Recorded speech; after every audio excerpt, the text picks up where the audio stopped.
Acadiana. Welcome to Local News Live. Thanks for tuning in to Local News Live, a production of AOC Community Media in partnership with The Advocate. Our Acadiana Advocate is the section that covers our local news, which is most of what we read to you here on Monday through Friday between 9 and 10 a.m. And we thank our partners at The Advocate, and we also give big thanks to our volunteer readers like Mr. Bruce Cohen, who is here with us this morning. Bruce, thank you for reading this morning. Well, you're entirely welcome, my good friend Matt, and I even heard a dog, I think, in your background. I know. So, I'm gonna go ahead and step all this background noise out of the way so that you can read the news and listen online. Thanks so much, Bruce. All right, Matt. You take care, my friend. I'll see you afterwards. Well, good morning, Acadiana. We're here on Monday.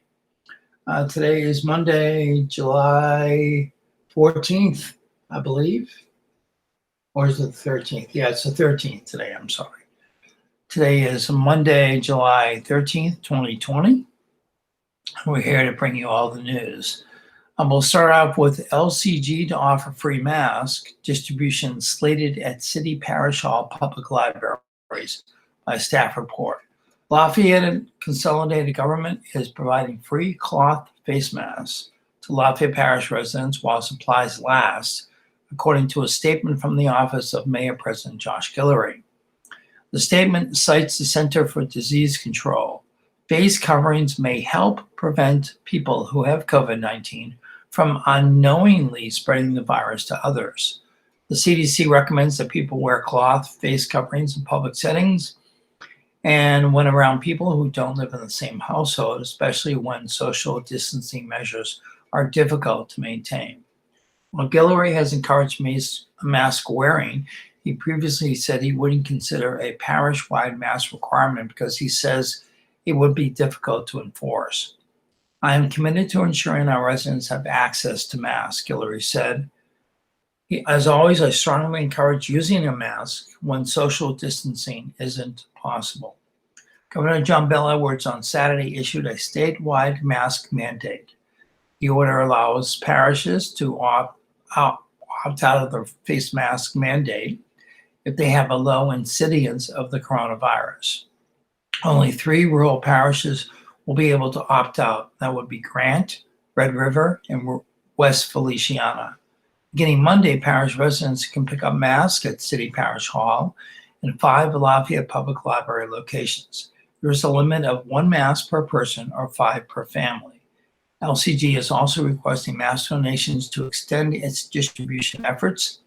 Clean, sealed masks can be deposited in the donation bin outside of Lafayette City Parish Hall at 705 West University Ave.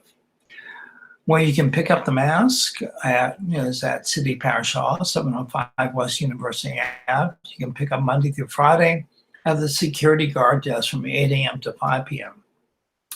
Then at the libraries, the main library, which is at 301 West Congress Street, Monday through Thursday, 8:30 a.m. to 8:45 p.m., Friday, 8:30 a.m. to 5:45 p.m., Saturday, 9 a.m. to 4:45 p.m., Sunday, noon to 5:45 p.m.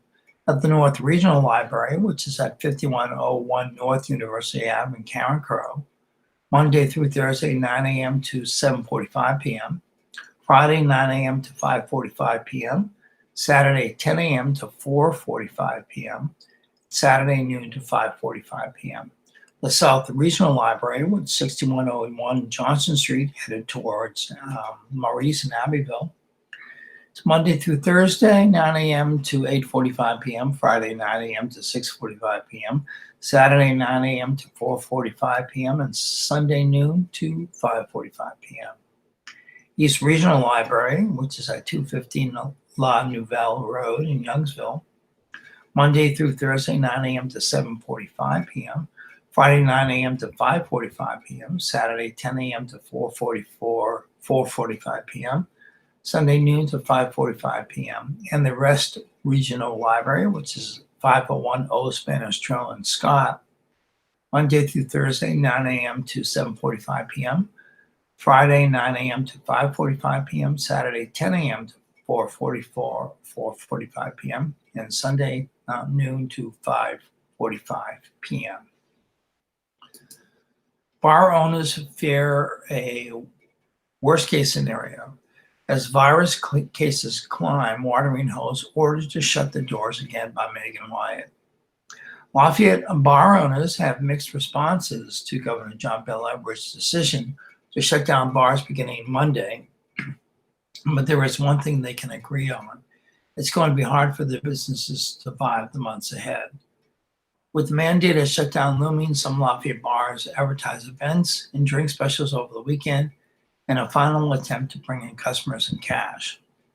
Other bar owners voluntarily close their establishments to do their part in slowing down the spread of the coronavirus that once again has taken hold of the state and nation.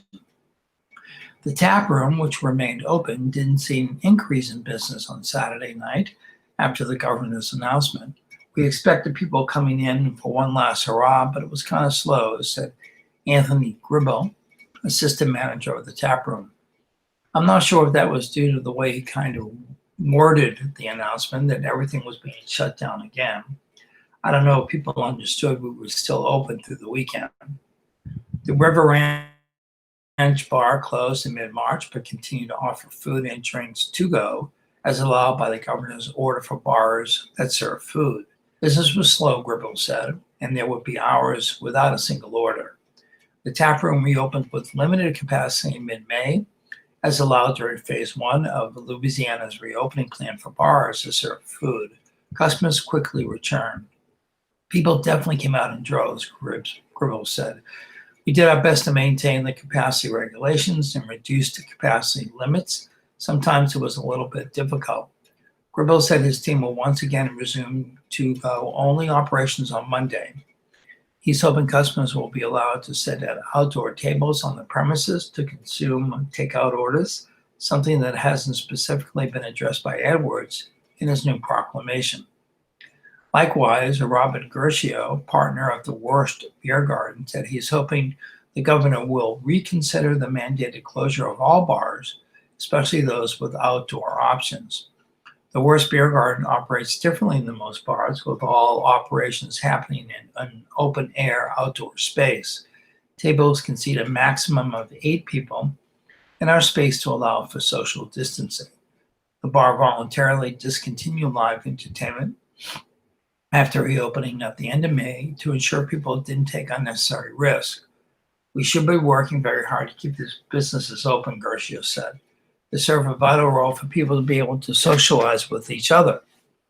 People are getting lonely. They're getting cabin fever.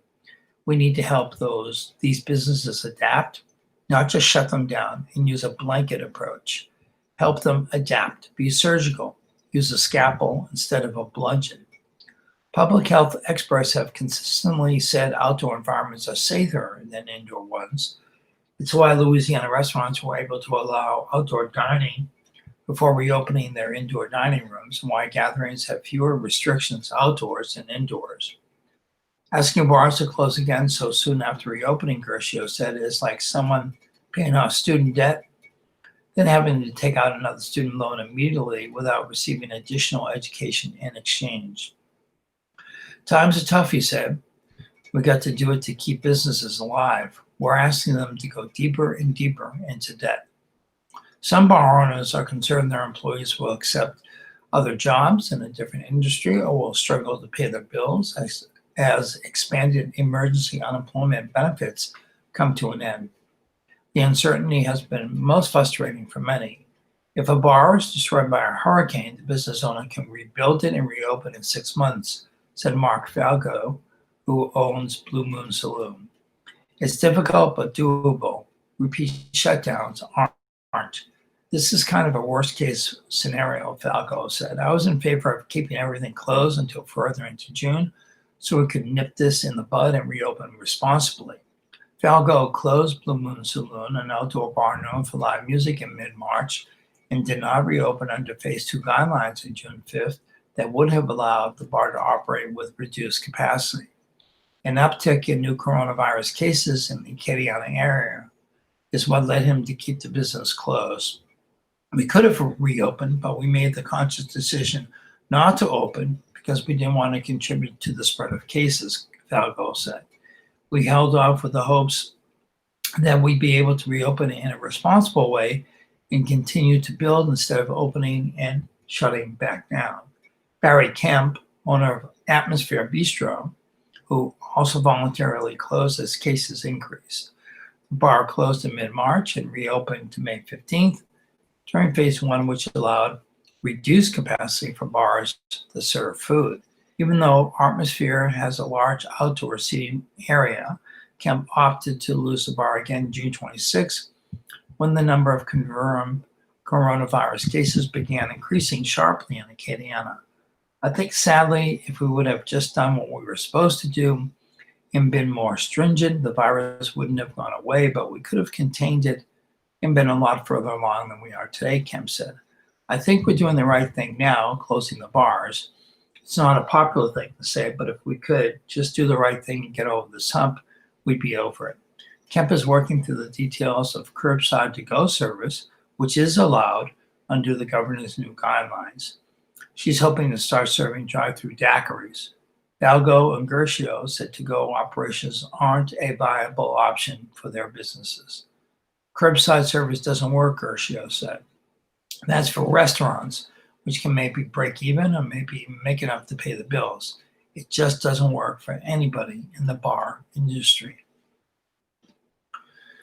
All right, and this past Saturday, we had an election. If you were not aware, we had the election to nominate a candidate for the Democratic and Republican parties. So the voters weigh in on presidential primaries, no local measures on ballot for Saturday's election by Megan Wyatt. Louisiana voters on Saturday chose Donald Trump and Joe Biden for the Republican and Democratic presidential primaries in an election that was postponed twice because of the coronavirus pandemic. In Lafayette Parish, only was registered as Republican because no local measures were on the ballot this cycle. Along with presidential nominees, Lafayette Parish voters cast ballots for representatives to the party state and local committees. Here are the complete but unofficial results according to the Louisiana Secretary of State's office. Those elected to the Democratic State Central Committee in Lafayette Parish include Catherine Hurst of the 43rd Representative District, Office A, Glenn Armitaugh, the 45th Representative District, Office B, Perry Segura, 48th Representative District, Office B. Those elected to the Republican Parish Executive Committee in Lafayette Parish include Tommy Angel, District 1, Landon Boudreau, District 3, Elizabeth Burden Betsy Araby, District 4, John Bienview, District 5. The 5 representatives elected as members to the Republican Parish Executive Committee at large in Lafayette Parish include Tim Breaux, Charlie Buckles, Rose Little Jr., Joyce Lind, Jeremiah Supple.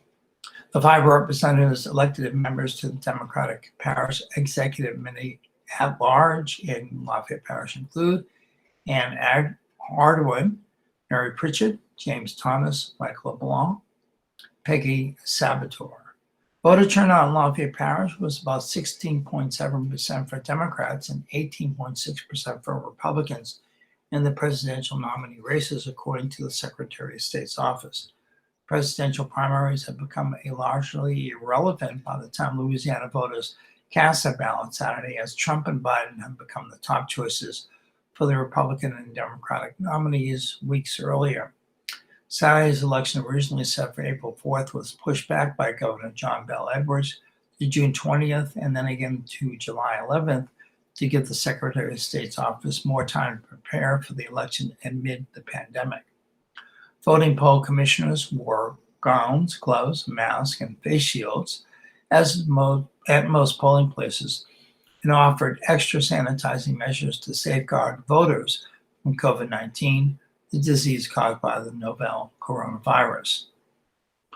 Louisiana's existing mail-in voting process for older citizens, members of the military, Overseas voters, those hospitalized and others not in parish for an election, was expanded before the election. Qualified voters could apply for mail-in ballots if they met specific criteria related to COVID-19 under the emergency plan. Voters could also cast their ballots early during a 2-week period ahead of Election Day. Lafayette Parish recorded 4,640 mail-in ballots and had 2,207 ballots cast during the 2-week early voting period from June 20th to July 4th. Complete election results can be viewed at voter portal sos.la.gov. Okay, and we'll look at the public service announcements for this morning. From the Diocese Lafayette Office of Communications, Bishop Douglas Desitel, the Diocese of Lafayette, has confirmed with Lafayette Mayor President Josh Guillory that churches are exempt from the updated COVID-19 guidelines now in effect in Lafayette Parish, which limit gatherings to 200 people and mandate the wearing of masks. All Catholic Church parishes in the diocese will continue to operate under the state of Louisiana Phase 2 reopening directives. Bishop Desitel continues to strongly recommend that parishioners wear masks while attending Mass. Camp Unique, the Dreams Foundation. Every summer, the Dreams Foundation of Acadiana hosts the greatest camp of all, Camp Unique. Camp Unique is suited for individuals with special needs. Camp Unique will be held starting this week, July 13th through the 17th, for ages 5 through 13, and July 20th through the 24th for ages 14 and up. Fee will be $75, and the theme this year is Peace and Love. All Camp Unique sessions will be held at Lark's Acadian Village. Individuals of all age have a blast participating in a camp that's specifically tailored to them. They get the opportunity to take part in activities such as art, fitness, karaoke, music, and dance, as well as getting a Camp Unique t-shirt and a snack every day. A highlight of Camp Unique this year will be the storytelling session by Chief Greyhawk Perkins, Common and Dreams Foundation Executive Director Danielle Watkins. As a recognized expert on Native American and American colonial history, Perkins has inspired many audiences over the years in sharing tales of ancient cultures, such as a travel storyteller and as a teacher of various subjects in Louisiana's school system. The registration form for Camp Unique can be found on the Dreams Foundation of Acadiana website. That's dreamsfoundationaca.org. Volunteers are also being sought at this time, so if you're interested in volunteering, you can complete the application on the Dreams website under the Volunteer tab. For more information about Camp Unique, contact Danielle Watkins. That's by email at Danielle, D as in daughter, ONIELLE, at dreamsfoundationaca.org or call 337-962-1609. Again, that number is 337-962-1609. Okay, getting back into the news. The LCG to offer free masks, and we talked about that earlier. So we'll move on to the next story. COVID-19 coronavirus, the latest. Bessie to decide on mandating masks. State order would require students to wear face coverings by Will Santel. While Louisiana's top school board meets Tuesday to approve emergency health safety rules for the reopening in public schools, the panel is expected to stop just short of mandating that students and adults wear face masks. However, Governor John Bel Edwards' statewide order that takes effect Monday requiring those 8 years and older to wear face masks in public will do the same for schools if the order remains in effect when classes resume next month. Edwards made the announcement Saturday amid rising cases of the coronavirus, which has put Louisiana third nationally in the numbers of infections per capita and behind only New York and New Jersey. The State Board of Elementary and Secondary Education, or BESE, is expected to approve guidelines that mostly mirror minimum safety standards issued by the State Department of Education on June 25th to combat the coronavirus pandemic. That report recommended but did not mandate that students in the third grade and above and adults wear face masks to the maximum extent possible in schools. The department is now recommending that Bessie approve rules that say while in school, adults and students in grades 3 and above must wear a face mask covering to the greatest extent possible and practical within the local community context. That is slightly tougher than last month's department guidelines, said those students and adults should wear a face covering as able to the maximum extent possible.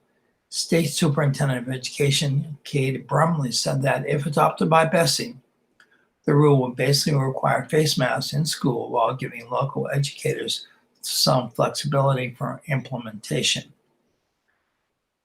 The latest recommendations also address how to handle sick children at home, meals, bus capacity, hand hygiene, and maximum group sizes, which, like other recommendations, are linked to what phase the state is in for reopening the state's economy. Brumley said last week the guidelines issued in June included input from the Louisiana Department of Health, Children's Hospital in New Orleans, local superintendents, and others. It would not make sense to start over when we already have gone through that entire process, Brumley said. But Larry Carter, president of one of Louisiana's two teachers' unions, said someone needs to just do that to allay concerns among teachers and others about returning to the classroom. Absolutely, absolutely, Carter said of mandating face masks. That has been our push since day one. Brumley and Bessie President Sandy Holloway said school districts need flexibility to set policies that fit their schools. Holloway said it is the district's responsibility to touch base with parents, survey parents, being in contact with parents, and selling policies for the return to classrooms. We won't mandate, she said.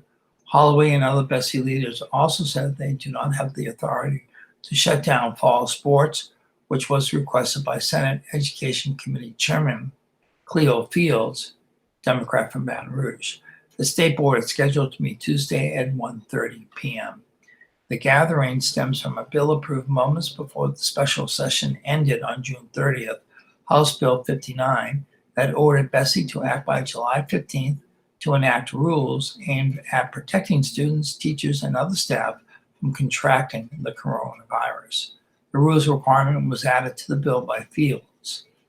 The Center for Disease Control and Prevention rules are undergoing tweaks this week amid calls by President Donald Trump and others to make it easier for students to return to schools without classes being crippled.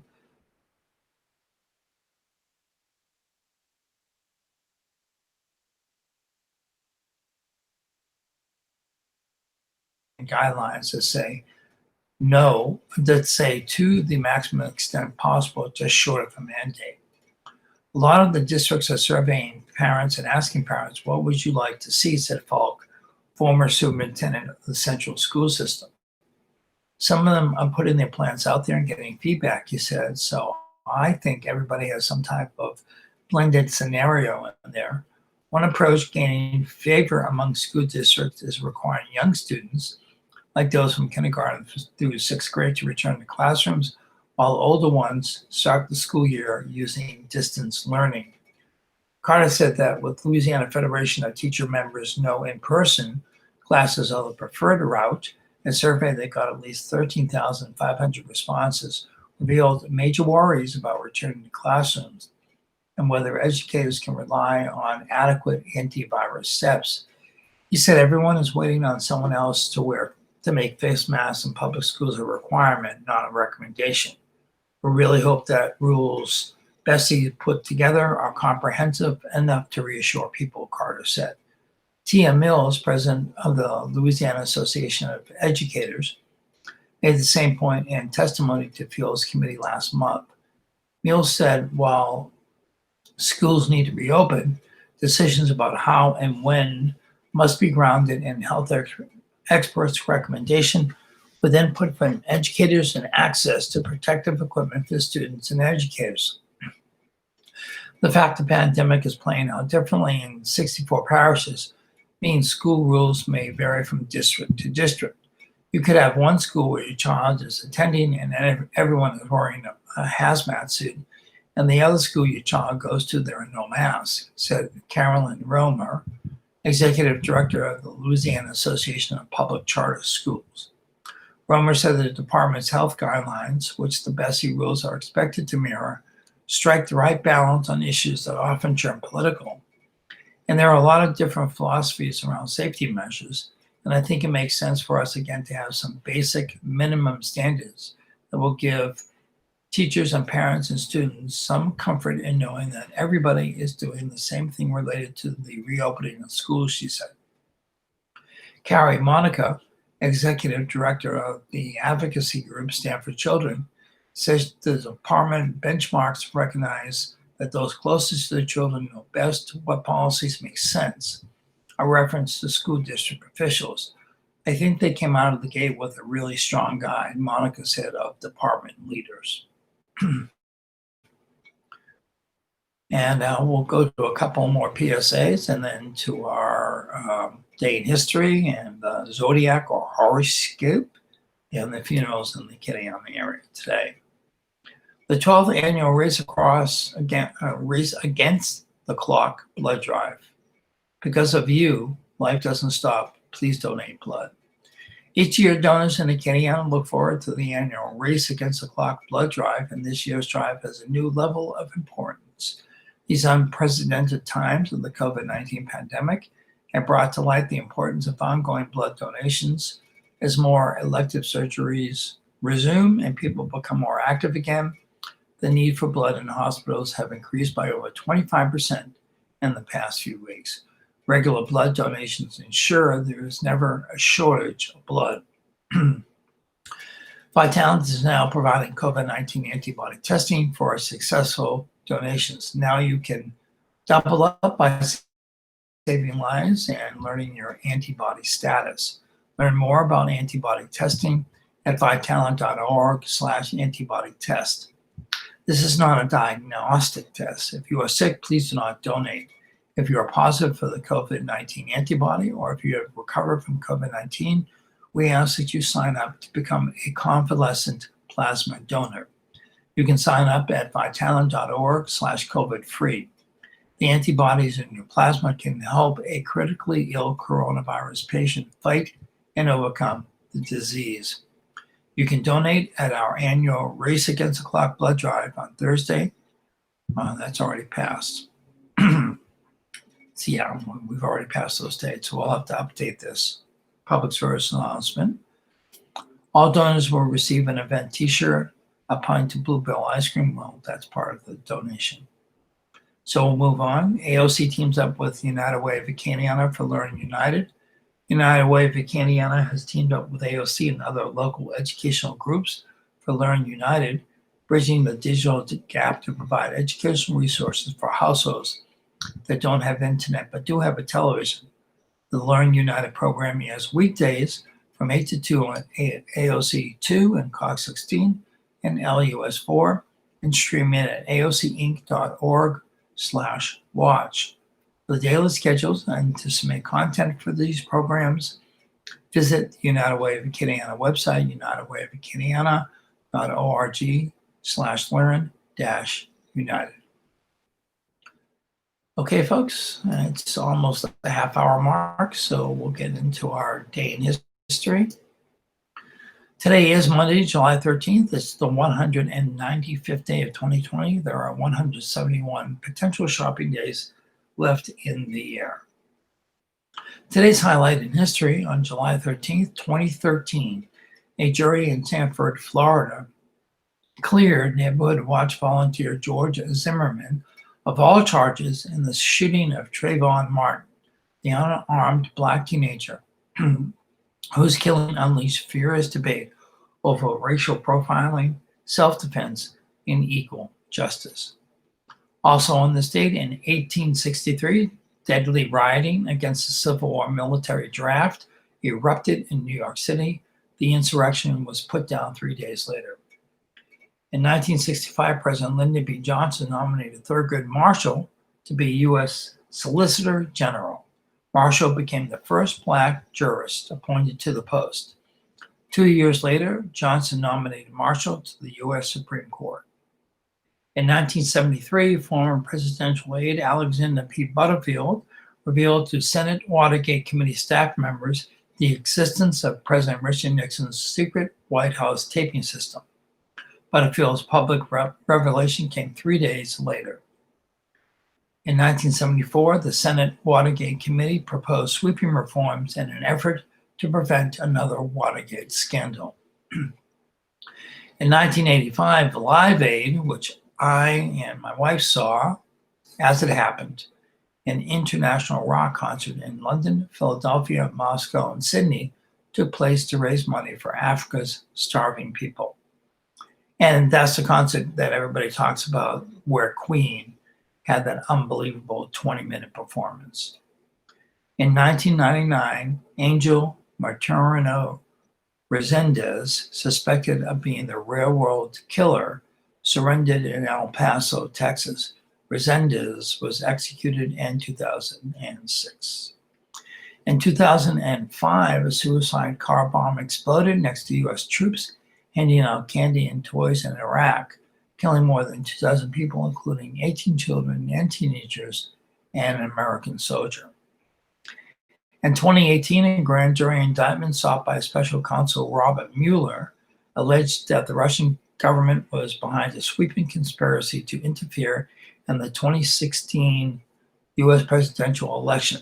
The grand jury indicted 12 Russian military intelligence officers on charges that they had hacked Hillary Clinton's campaign and the Democratic Party. 10 years ago, Vernon Baker, a Black U.S. soldier who belatedly received the Medal of Honor for World War II Valor in 1997, after historians concluded he'd been wrongly denied the award because of his race, died at his home near St. Marie, Idaho. He was 90 years old. 5 years ago, Sandra Bland, a 28-year-old woman from suburban Chicago, was found hanged in a Walter County, Texas jail 3 days after being arrested during a traffic stop. Her death was ruled a suicide, a finding disputed by her family. 1 year ago, after briefly becoming a hurricane, Tropical Storm Barry made landfall about 160 miles west of New Orleans, bringing heavy rain that tested the levees and pumps that were bolstered after Hurricane Katrina in 2005. The storm spared New Orleans and Baton Rouge from catastrophic flooding. Today's birthday, game show announcer Johnny Gilbert from the TV show Jeopardy, where Alice Trebek comes down and says, "Thank you, Johnny," is 96 years old. Actor Patrick Stewart is 80. Actor Harrison Ford is 78. Singer guitarist Roger McGuinn, originally from the group The Byrds, West Coast alt country music, is 78. Actor comedian Cheech Marin from Cheech and Chong is 74.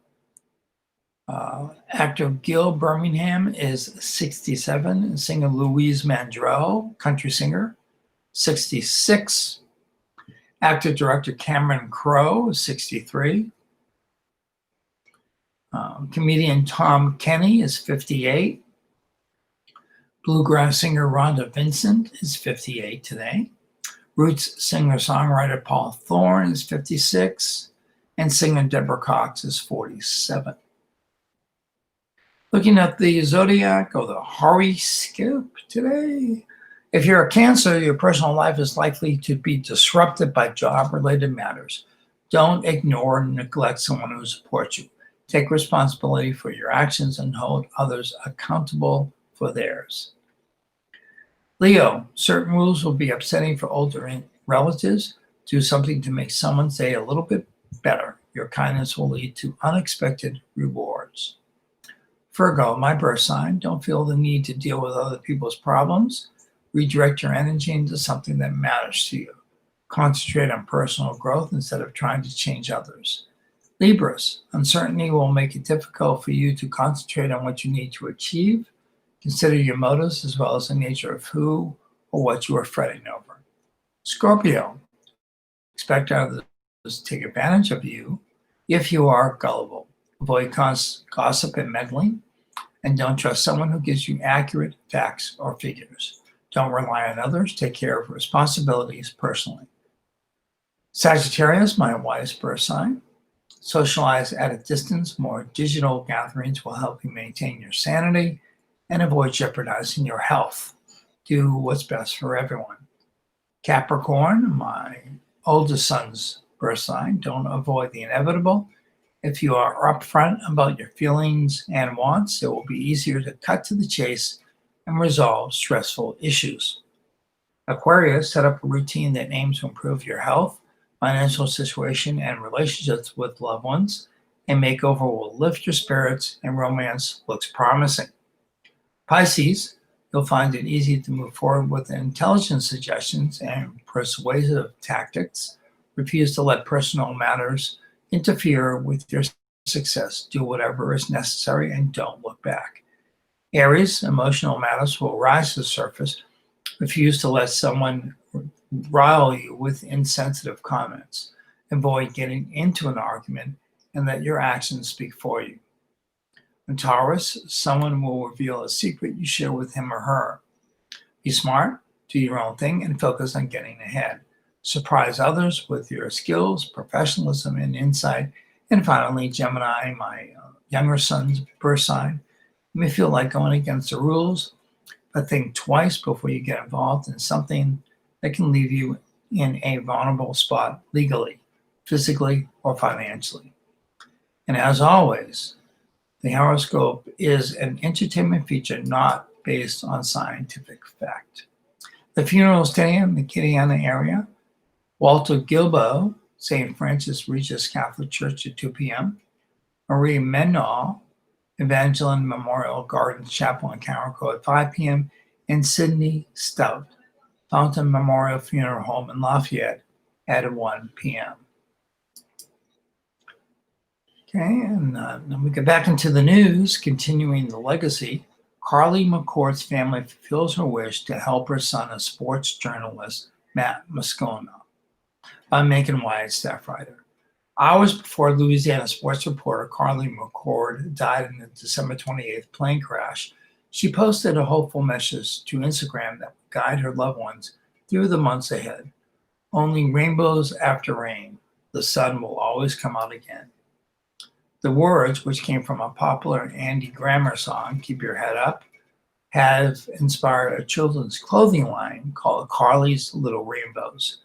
McCord's sister launched the collection this summer to raise money for the family of Matt Moscona, another Baton Rouge sports reporter who served as a mentor and friend to McCord. She would have loved this, said Kaylee McCord Penderson. My sister told me personally that she wanted this. I think she would be elated to see it actually happen. McCord, 30, was one of 5 people killed when a small plane crashed in Lafayette soon after taking off from Lafayette Regional Airport. The aircraft was en route to Atlanta for a college football playoff game between LSU and Oklahoma. Penderson said her sister mentioned last year wanting to raise money for the Mosconi family. At that time, the sisters were prepping orders for Little Luann, Pedersen's clothing company for children. After the plane crash, Pedersen's customers asked if Little Luann would be selling any special collections to raise money for McCord's scholarship fund at her alma mater, Northwestern State University in Natchitoches. A children's clothing line didn't seem like the right way to fund a college scholarship, Pedersen said. Besides, the scholarship had taken off on its own. About $100,000 have been raised in McCord's name so far. Instead, Pedersen thought back to McCord's desire to help a little boy. Mosconi's son Drew was born with a rare genetic disorder that comes with costly medical treatments. Drew has undergone 8 surgeries before his 6th birthday, which he'll celebrate later this month. He's on 30 different medications and attends therapy 6 times a week. Carly's Little Rainbows, a line of rainbow-inspired clothing for babies and children, have raised about $4,000 for the Drew Mosconi Fund. Moscona plans to put the money toward tuition at St. Lillian Academy, a Baton Rouge school that specializes in children with communication and learning challenges. Drew is set to begin school there in the fall. Financial assistance is obviously amazing and will help us, Moscona said. But to me, it has something that connects Drew to Carly is even more special. Carly was an amazing person, one of a kind. She did more in 30 years than most people will do in a lifetime. I know we miss her every day, and I know the McCords do as well. And to be able to do anything that will honor your friend is moving, and you're grateful for it. But when it happens in tandem to help your child, it's hard to put into words. How do you find the words to adequately say thank you? It's hard to express the sincerity. Moscona has often thought back to one moment in the months since McCord died. It was February of 2015, and he had just returned to his Baton Rouge radio station after spending 9 months in a Texas hospital with his family.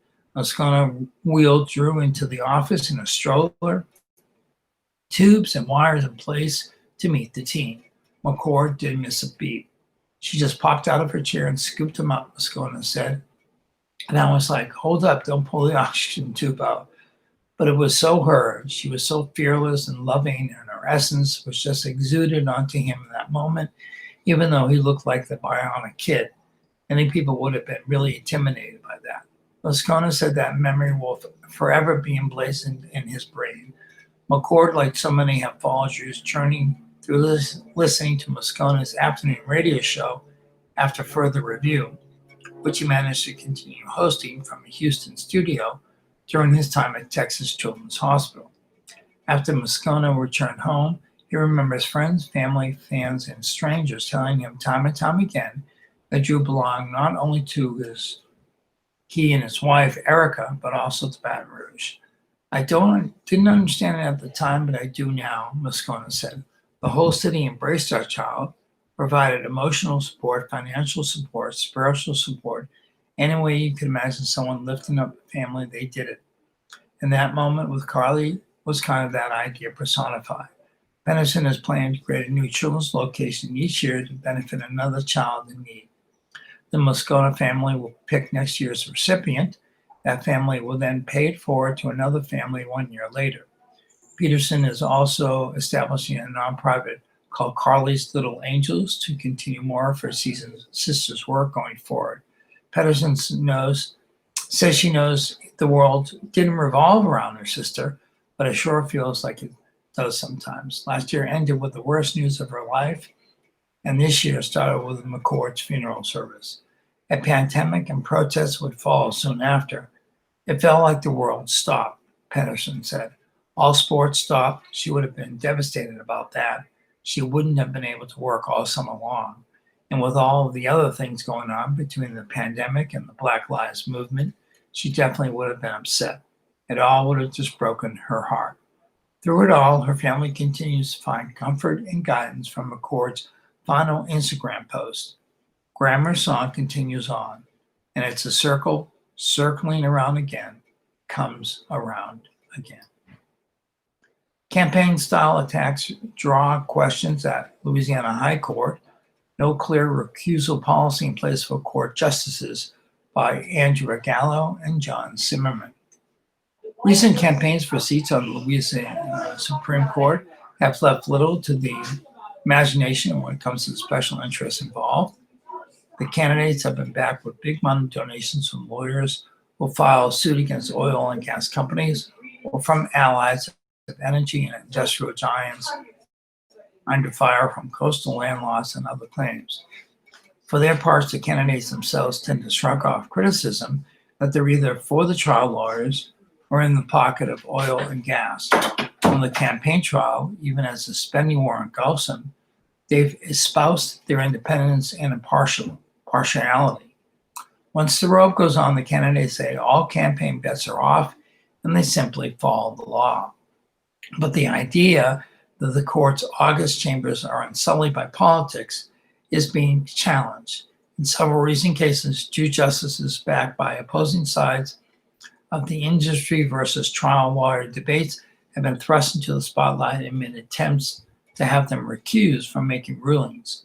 The latest attacks on the High Court's newest member will again test how an institution held up as a number of state jurisprudence weighs the influence of campaign money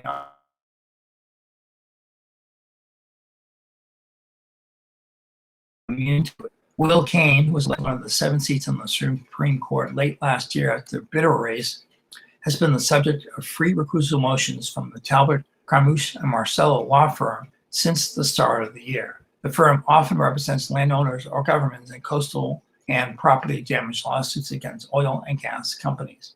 And asking for Crane's recusal, the firm's attorneys have pointed to a mailer from Crane's campaign that targeted attorney John Jarmusch and questioned his spending in support of Crane's opponent, appeals court judge Hans Leichenberg.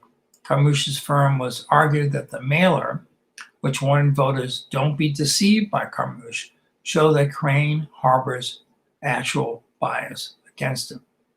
Mike Phillips, an attorney who represented Chevron in a different case when the Supreme Court recused Crane in February, didn't oppose it back then.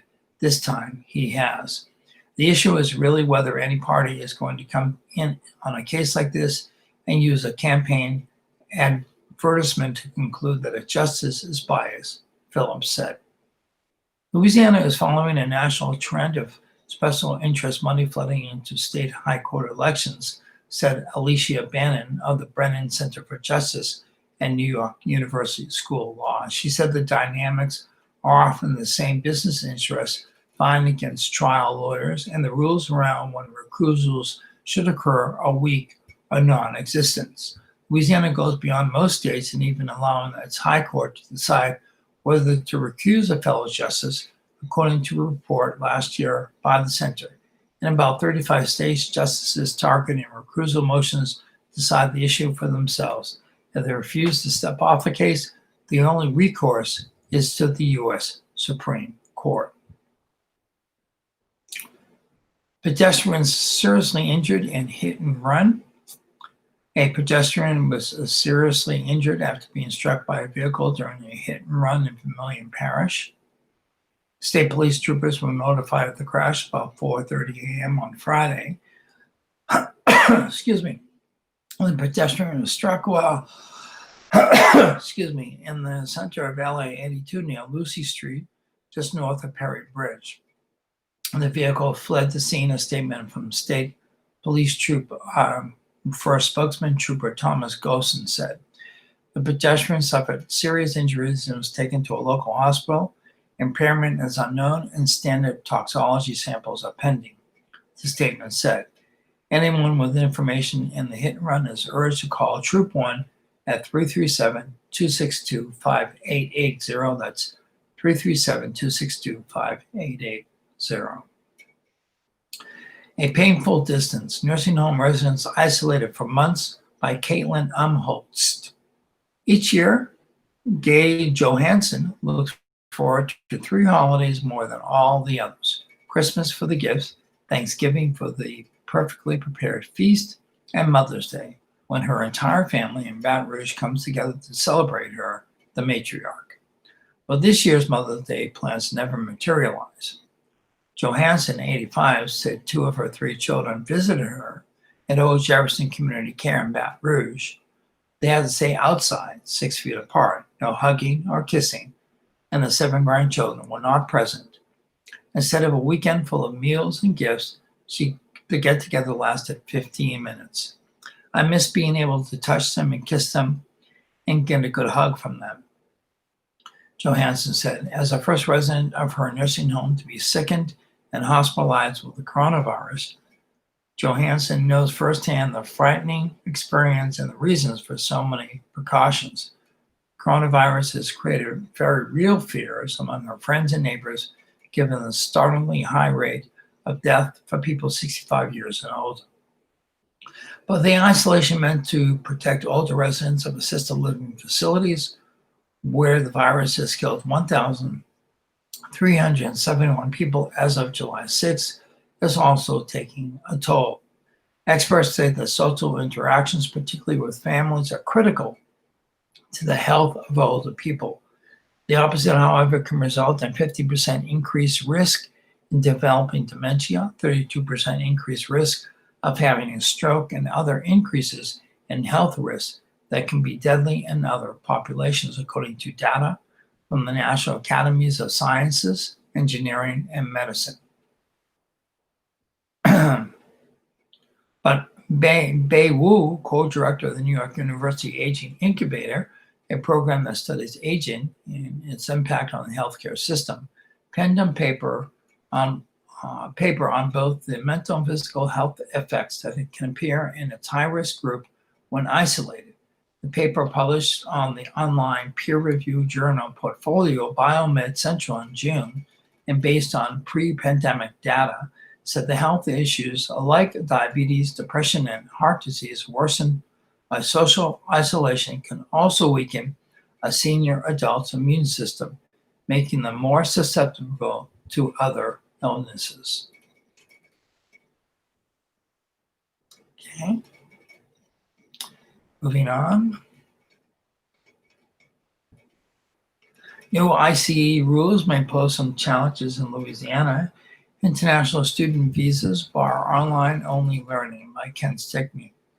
Louisiana's colleges and universities didn't foresee significant problems from a few federal restrictions on international students, bringing any major changes in how classes will be offered during the pandemic.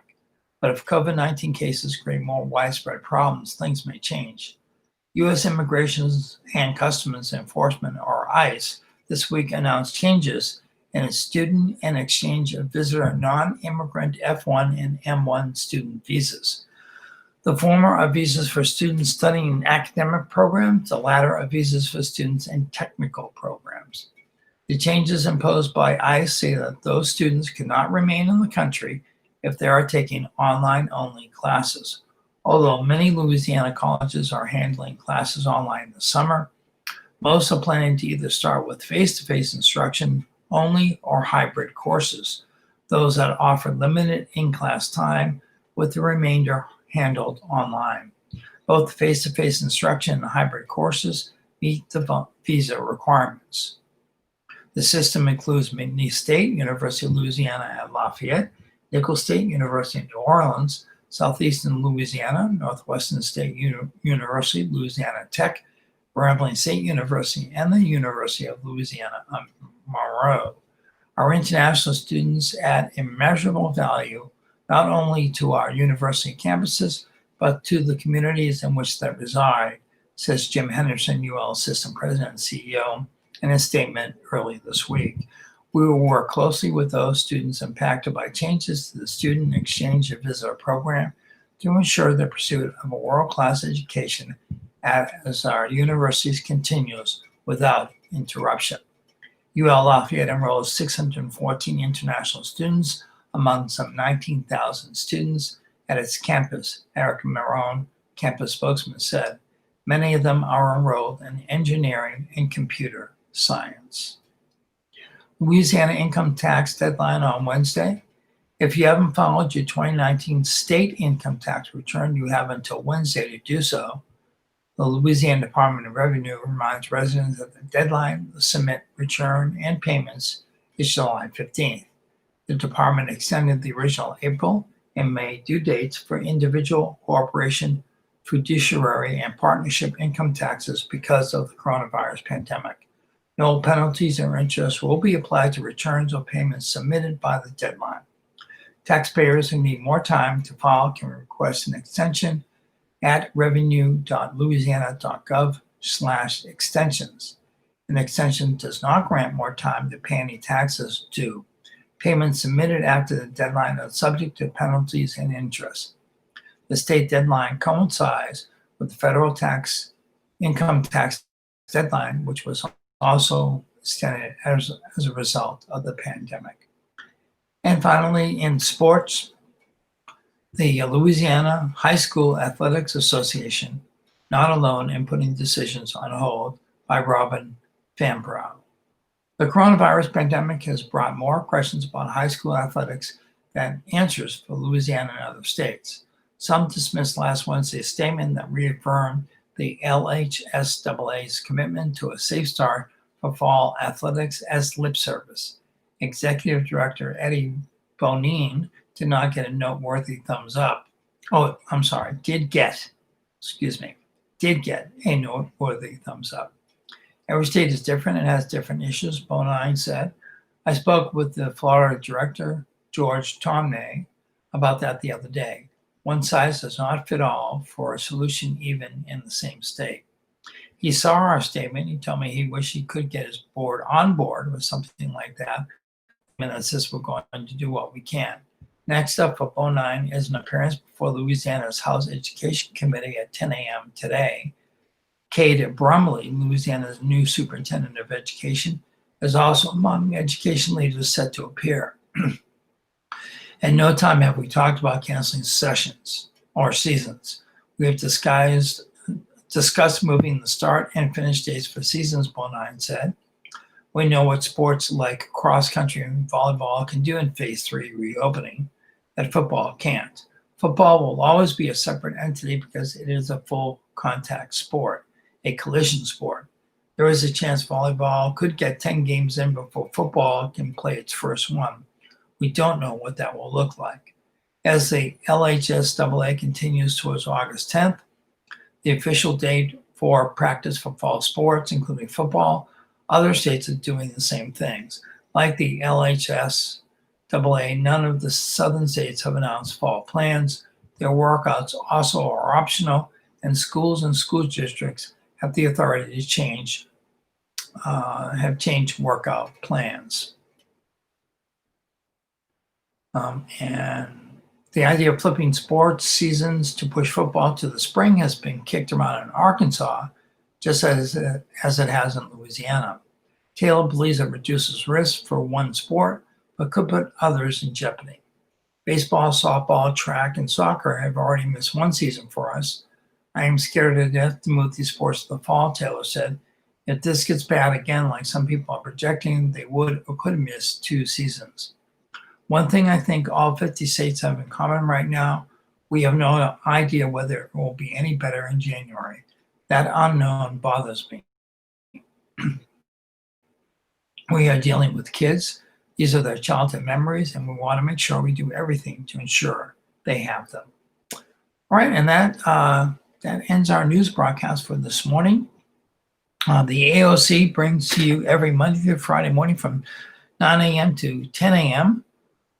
From the in accordance with the in support of the Acadiana Advocate as our partner. We bring you all the news and other related items, including sports, in our local area.